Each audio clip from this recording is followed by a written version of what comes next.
Last week, I saw the changing of the guard. I think 2 years ago, you would have said the sheriff in town was Elon Musk.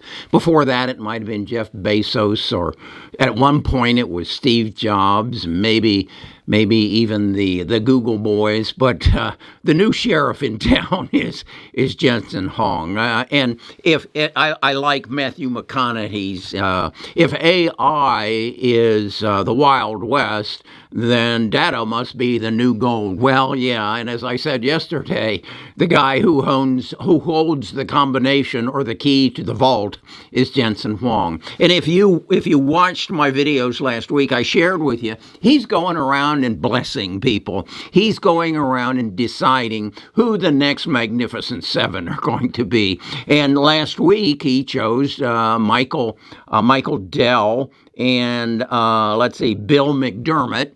And then he's heading on June 3rd to meet with Shidhar Rashamasi, and he's going to bless Snowflake, and he's done some others. He blessed Charles Liang of Supermacro about a year and a half ago, and we saw what happened to Supermacro. Now, you might say, well, isn't that who Jensen is? Michael Dell is competent? No, he's not.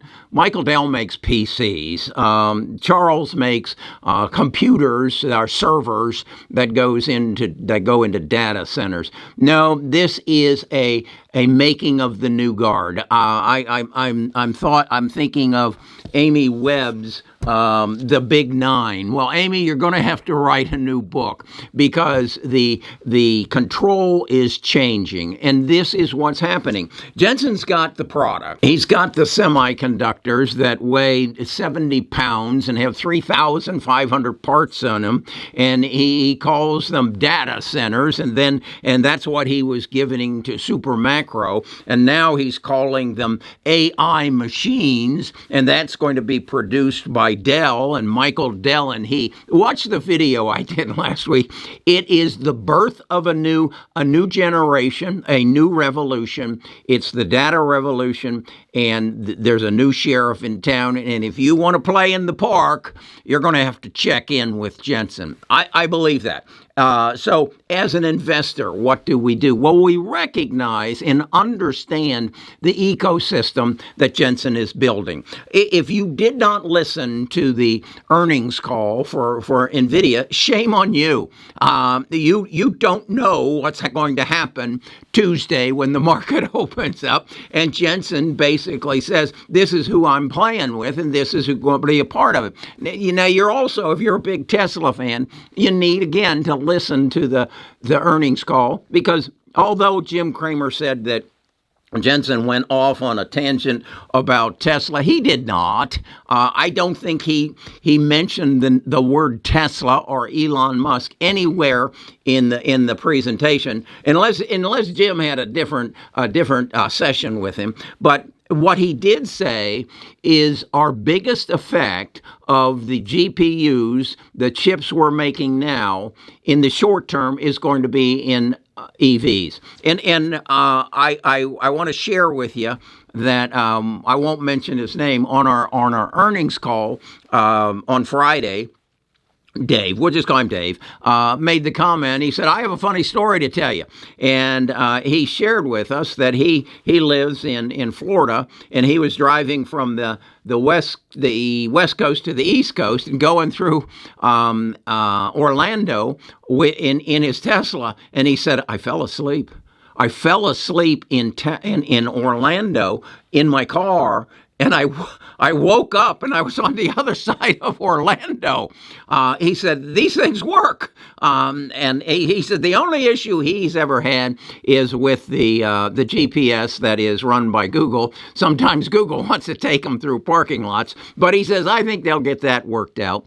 No, Jensen said that the biggest effect in the short term is going to be electric vehicles. That it isn't that far off. If you then listen to Tesla's earnings call, when Elon was asked, when is this going to be a part of our lives? He said, well, it's a part of your life now. You can pay, I think he said it's $99 a month, and we'll turn it on for you, and it'll take you anywhere in the United States. But you're going to have to deal with individual state regulations. And once we get that squared away, and once the Department of the Interior recognizes we'll save somewhere in the neighborhood of 30,000 lives a year if, in fact, we become totally autonomous, then it'll happen. That's the only thing holding it back. And then I got to thinking what Jensen was saying is that these autonomous vehicles have been run out of a data center using CPUs. In the future, they'll be using GPUs, and a GPU multiplies the compute power by 1 million. So they'll be that much more accurate. So be aware that autonomous automobiles is not as far away as you might think, Justin. Justin is my nephew who works in the industry, and he says, that won't happen in my lifetime. Justin's only 53 years old. Come on, it's going to happen in my lifetime.